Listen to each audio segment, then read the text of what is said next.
Estamos de regreso, gracias por continuar con nosotros y en esta tarde vamos a conversar con Emilio Bizarretea, experto en temas de seguridad. Emilio, muy buenas tardes, ¿cómo estás? Muchas gracias, muy bien, mi querido maestro, a la orden siempre. Estamos viendo, gracias por estar con nosotros, y estamos viendo una situación, Chiapas, Reynosa, Tamaulipas, estamos viendo Michoacán, Guanajuato, inmersos en una situación, pues, de inseguridad. ¿Qué es lo que está pasando? ¿Son herencias del pasado o son responsabilidades ya del presente? No, en este momento estas situaciones con alto nivel de tragedia son más que actuales y es una consecuencia de haber permitido que la narcodelincuencia siguiera extendiéndose territorialmente. Lamentablemente es una posición en donde el crimen aprovecha cualquier vacío y empieza a crecer, se empieza a extender territorialmente en lo que se conoce como su portafolio de actividades, y es lo que está ocurriendo. En alguna medida los hechos se conjugan y de una u otra manera generan estas situaciones explosivas. Lo mismo en Tamaulipas, lo mismo en este momento en la zona de Chiapas, con muchas otras variantes, y desde luego en la zona de Michoacán con el caso Aguililla. Es decir, es un cóctel, no quiero decir explosivo, porque eso ya de una o de otra manera ha explotado y está abiertamente en confrontación con las fuerzas del orden. Emilio, yo quisiera preguntarte si el Estado está rechazando la potestad que tiene de brindar seguridad. Lo ha insistido el presidente, dice que continuará con la política de abrazos y no balazos. Esa política para todos los fines ya quedó en desuso. ¿Por qué?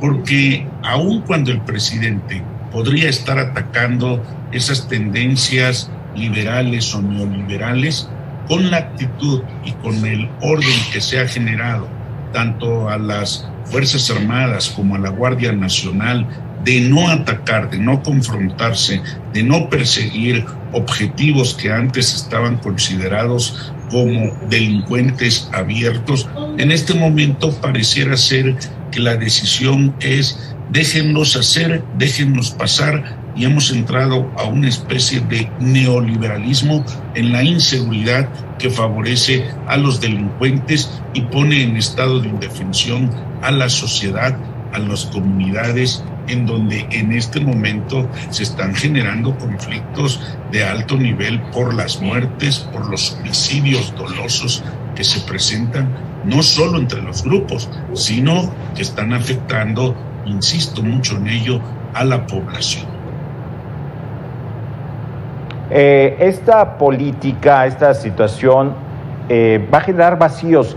¿Quién se ve que los vaya a tomar? ¿El Estado? ¿La delincuencia? ¿Quién inmediatamente aprovechará esto?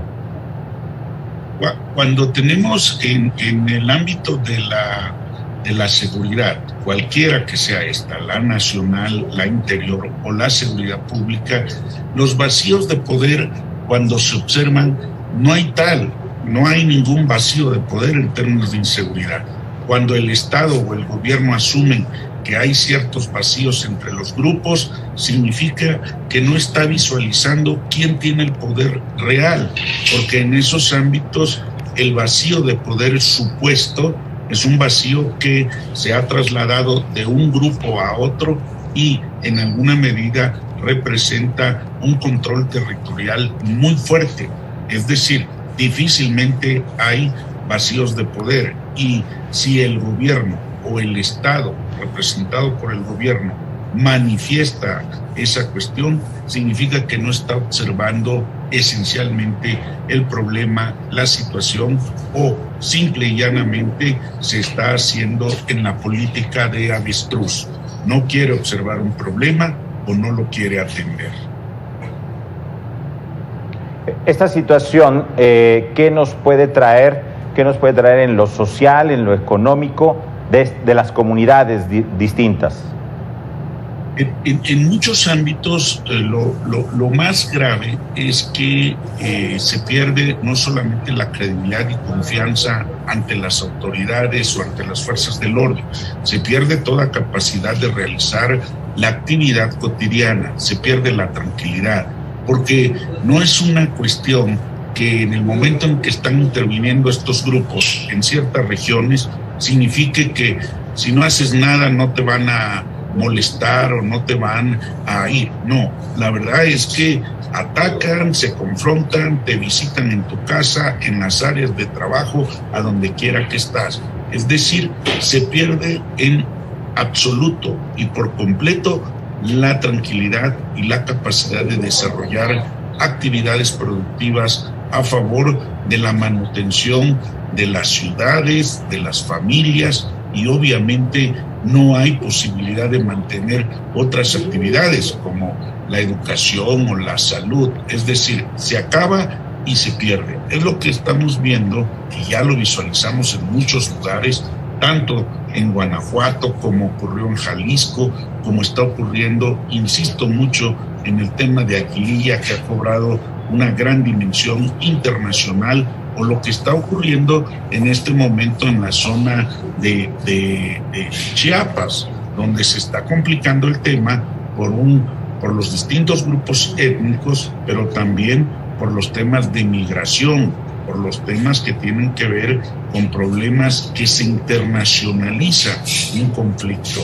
Es decir, el tema ya rebasó la comunidad, la regionalización, lo local nacional, para alcanzar una dimensión mayor. Y esto es parte del problema que ha generado la preocupación en la relación México con Estados Unidos. Emilio, se habla de que se ha militarizado muchas actividades en el país, pero la seguridad en estos estados de los que hemos hablado no mejora. ¿Qué está sucediendo entonces?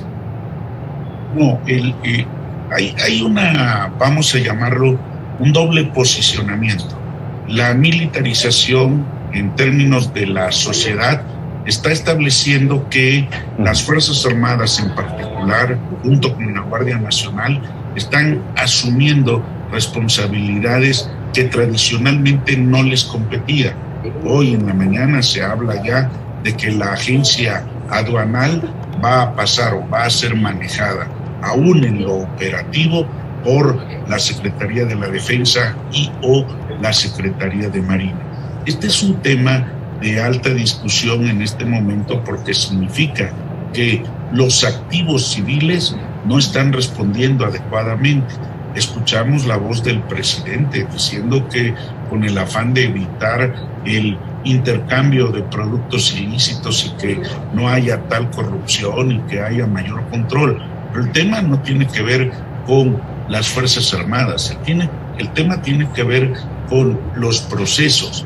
Si la sociedad observa que no están funcionando los servidores públicos, vamos a llamarle civiles, entonces se están dando cuenta que tienen que intervenir otros grupos con menor corrupción o con mayor efectividad en el control de estos bienes, mercancías que están pasando por las aduanas. Es un tema complejo porque desde luego no es una tarea que las Fuerzas Armadas hayan tenido o que estén preparados para ello, y eso obliga a tomar tiempos de gracia, si se permite la expresión, tiempos de aprendizaje, y el costo puede ser más alto, puede generarse en ese tiempo, ahí sí, vacíos de administración que al no tener los controles suficientes posibiliten, sobre todo en el ámbito de los puertos, el cruce de drogas o que sean las de carácter sintético, como el fentanilo, y la producción en laboratorios, y nos genere